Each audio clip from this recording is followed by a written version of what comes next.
Hello, welcome back to Sharks Happen. My name is Hal. I'm your host, going over shark attacks from the 1900s till present, mostly large sharks, and we'll get started right away.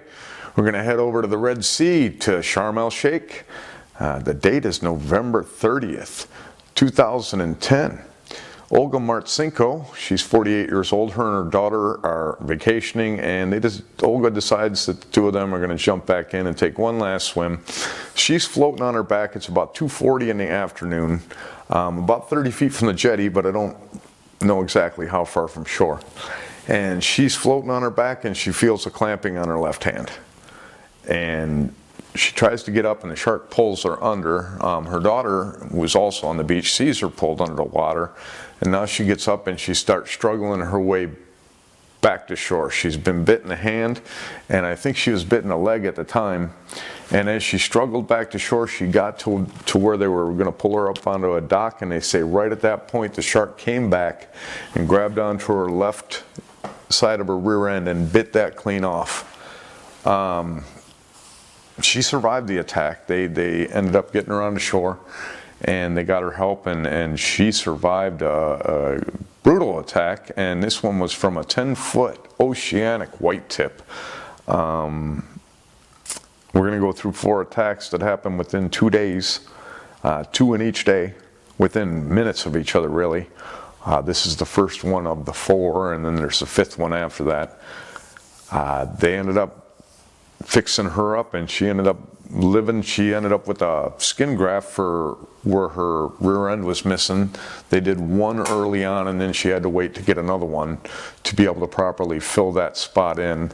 And I'm going to add a link below that'll show you her laying on the dock that they pulled her onto. It probably was right where she was bit by the shark the last time they got her, like lower back and then into her rear end.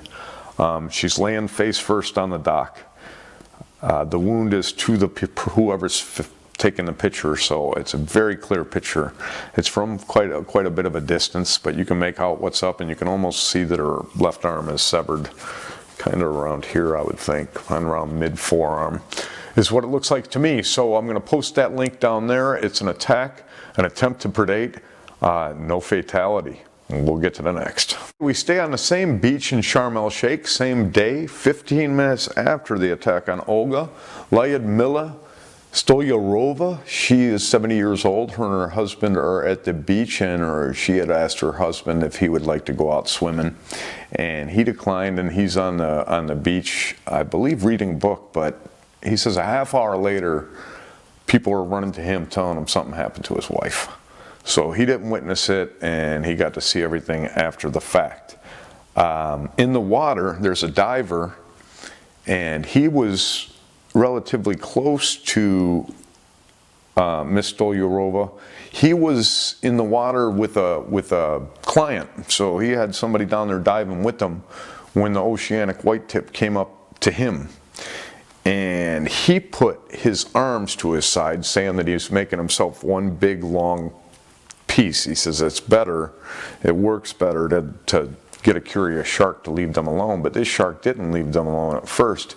It circled the 2 divers a couple of times, then it swam in between the 2 divers, then it went behind the diver, the instructor diver, and came swimming at him and went right over his head. And then he watched it go up and go attack Lyudmila, who was up at the surface, and it went up and grabbed her by the leg, he said, and pushed her up out of the water. Then the water turned red and he couldn't see anymore. She was out there, and the shark had attacked her. With Olga, she had flippers on, and she was able to swim her way back to that dock, and that's when that shark got her. They're slow-moving fish, those Oceanic white tips, so you know, it probably lazily just followed her and grabbed her when it was there. But this one grabbed onto her and bit her in the arm. It bit off her arm below the elbow,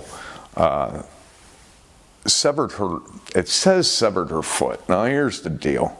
Almost everything that I find on the internet as far as this story say a foot and an arm. It wasn't an arm, it was a hand. wasn't a foot, it was the whole damn leg all the way up to here. And I'm going to post a link to this one too. Again, it's at a little bit of a distance from the dock, but you can clearly see that this is no lost foot. And that's what the GSAF has in their report, and that's what most of the reports on there. I had to go to a Wikipedia to find the truth, that it lost a hand and the leg. That's the only one that states that these injuries are close to what they are. I don't know why that is. And the husband, when he was interviewed, also said her hand was bit off and her foot was bit off. I'm wondering if they're paying these people's bills at their vacations so that they'll just downplay these things. Why else would you do that? Her leg is gone. I mean, you'll take a look for yourself, but it bothers me that nobody's being honest about what's going on with these attacks. To downplay that like that, to say that's a foot, that's a gross under-exaggeration. So anyway, that's our second attack, and we're going to move forward 2 days now. So we'll get on to the next two gentlemen that end up getting bit 2 days later. Okay, we're going to stay over in Sharm el-Sheikh. The date is December 1st, 2010, 2 days after our last two attacks we just went over. Yevgeny Trishkin, he's 54 years old. He's out on his third day of vacation, it says, and he's out swimming towards the deeper waters. He says he gets past the pontoon, so I'm thinking they got markers set up where the drop-off is, where you're in shallower water, and safer where it goes deeper. He says he looked out and saw an area of water that was deeper blue, almost a black. He says, I swam into that. Next thing you know, 11 in the morning, he looks down and he says he sees a large shark coming at him fast. He says the shark was as dark as the water around it, and I know that this turned out to be a Mako shark. Some are saying it could have been a Mako and an Oceanic whitetip. I think just the Mako did it. If you look at the teeth, these round ones down here, they're like those dagger kind of teeth that are roundish and they're spiky. And then up here, these things are thin and long, but they're flat. So you're going to have a cutting from up there where this is going to like put a bunch of scratches around the cuts that they have on the bottom. But this is a short fin Mako, light blue on the top, a little bit shorter. These go about 13 feet max, whereas the long fin Mako will go 14, 15 feet max. This is the faster one. It's got the smaller fins and it can shoot through the water like nothing. And the long fin Mako is a little bit slower, a little bit bigger. I think it was long fin Mako that grabbed onto Trishkin, and he had to fight for his life. The thing started eating up his left arm, and he's beating on the shark with his right arm. Shark ends up taking a break from his left arm, and it has his mouth open as he's swinging at it, and now he bites his right arm, gets his right hand, and now the people that are on the beach, the lifeguards, they had already ran into the water because Viktor, Kolly, he's Ukrainian. He was 70 years old. He was in the water, and sharks grabbed and bit his legs, and he went running out of the water. The lifeguards went to meet him to get him in, and they saw that Trishkin was out there struggling in the deeper water, and the only thing that saved his life is they swam out there and grabbed him because he was running out of energy fast. They fixed him up. They had to amputate part of his left arm, and I believe his right hand was amputated too. But I'm not positive on the right hand. I know the left arm was damaged very good. He ends up surviving. These, along with the attack that happened that we already went over a ways back in the show that turned into a fatality. There's a Mr. Burgess, Dr. Burgess, I think, the head of the International Shark Attack File, went over there and met with them. And they were trying to get reasonings for this shark attack, and this guy was honest with them and said, look, when you got that many people in the water where there's sharks, it's inevitable there's going to be attacks. And that's a problem because it is rare, but it's inevitable. And that's a tough combination because it's not going to happen most of the time, but it's going to happen. It's kind of like the thing where they don't like to eat us, but sometimes they do because they feel they need to, I think. So he ends up telling them that, and he explains that, it appears that fishermen's greed and dumping, and he says in suspected dumping of chickens. So now it's chickens they're talking about. Chickens out there to be able to bring the sharks in, to bring tourists out and have them dive with the sharks. Him using the word suspected makes me think that nobody's proven that yet, that that's going on. Now the wounds to the people, I mean, you know, you can't deny it, going after hands and you know, her buttocks, but you know, a lot of sharks go after that, but these are open ocean sharks, so I'm not sure what they bite, you know. Like a great white usually grabs onto legs when you're upright in the water. It's normally the legs they'll grab you by, or things like that. I have no clue how these open ocean predators go ahead and attack. Even in the story of the Indianapolis, I was a little confused on their behavior. I thought that it would be a lot different than it was. So we'll get into that maybe next week. So that's our story of Sharm el-Sheikh. Okay, now we're going to head over to Sandbridge Beach, which is Virginia Beach, Virginia. The date, September 1st, 2001. David Peltier is a 10-year-old boy. Him, his two brothers, and his dad are out at Sandbridge Beach, and this is actually where they're at, is a sandbar. They're standing in about 4 feet of water. The two brothers have their own board. The dad has his board, and I believe that little David is surfing with the dad. The dad's standing there, and he looks, and he can see a 7 to 9 foot shark heading for his son.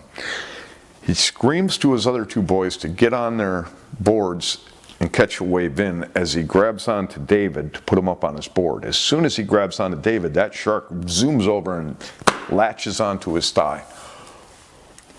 The dad is punching that shark in the head. He stabs it in the eye with his fingers, and it finally lets him go. Gets the boy up, puts him on the surfboard, and takes him in. He ends up losing a lot of the flesh on the back of his thigh, gone.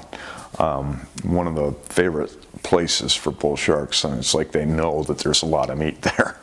And ripped out that meat, tore arteries, did plenty of damage. They took him in, but it was hours later in that same day that he had passed away. He did not survive this. You know, they say that he was out at a sandbar when this happened, but this is an enclosed, it's kind of enclosed from the sea from what I gather, and there's only one entrance that's 3/10 of a mile away where a bridge is, the Little River Bridge, I think it's called, and it probably that's the outlet to the sea, and I guess it's fresh water kind of in the other way, so there must be something bringing that water in from freshwater source, a river or something, which would make it brackish water, and which would make that definitely a bull shark. But you know, it's a really sad situation that the dad, you know, seconds away from being able to pull him up on the board and maybe saving him from that, and he ends up passing away. Just terrible situation. That's David Peltier, 10 years old. We're going to put that on as an attack and an attempt to predate. Okay, now we're going to head over off the coast of California to Shelter Cove. The date, August 19th, 1982. Michael Herder and a couple friends are out, and they took a inflatable dinghy out so that they could go do some diving. The two friends are in the water for about 20 minutes, and while Michael is on top of the raft still, and he's resting for about 20 minutes, and he finally about 2:30 decides to jump into the water, and he jumps into the water, and he says that he hyperventilated for a few seconds, you know, when cold water hitting you, you know, that shock you get, and then he was readied and he started heading down. Visibility is very low, about 2 feet, he says. They're 15 feet of deep water, and they're about 100 to 200 yards offshore when this takes place. He gets down near the floor, so he's probably a good 10 feet deep, and he feels something brush along the side of him. And he says he thinks that he's got kelp wrapped up on him, so he goes to push it away, and I'm thinking that's when he got defensive wounds on his hand. It was on his left side, and he took his left hand and I think pushed down at the shark, which he didn't know was a shark, until he looked down and then his hip is in the mouth of the shark. So it's got its teeth sunk into him and everything, and he says he didn't feel that until he got into shore, but he sat there. He says first thing he did was identified the shark. He says, oh, so this is a great white shark. He says by the time he realized what was going on, the shark let go and left. left on his own. He didn't end up beating on the shark. He ended up with that defensive wound on his hand, but I think only because he, subconsciously just reached on to push whatever it was away. He thought it was kelp. So another great white, another little stealthy bastard that somehow can get up to you, get its teeth into you without you even knowing it's there. And 2 feet, really low visibility. I don't think it played a factor, though. I don't believe that this is a mistaken identity. If it was mistaken identity, that thing would have went all out one hit to disable.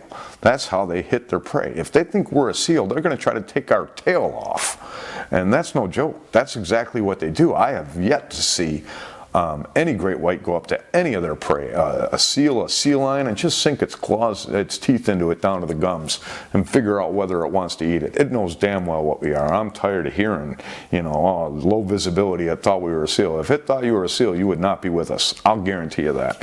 So that's our story of Michael Herder. He ends up getting in, gets his wounds fixed up, and I'm not sure if he went back out in the water. I know I wouldn't. But anyway, that's our story of him. We're going to finish off our story with one. You don't hear that every day. Stay with us. Okay, time for You Don't Hear That Every Day. We're going to head over to London, England. This happened in 1995. I don't know what month. It's in the Mammoth Book of Shark Attacks. A mother and 3 children over in England were taken and treated for inhaling fumes from a shark that was left in their house that was left in formaldehyde. So somebody had a shark in formaldehyde, probably to study the shark. Somehow the fumes got out and made these 4 people sick. So not really a shark attack, but a shark made the people sick. There's some strange stuff over there. I mean, I had to choose between going with this or going with somebody that was bitten in a pub from a live shark this time, so we'll get to that next time. So we'll get you on the board for a live attack. We just won't be in the ocean. Something else over there, UK. Let me just say that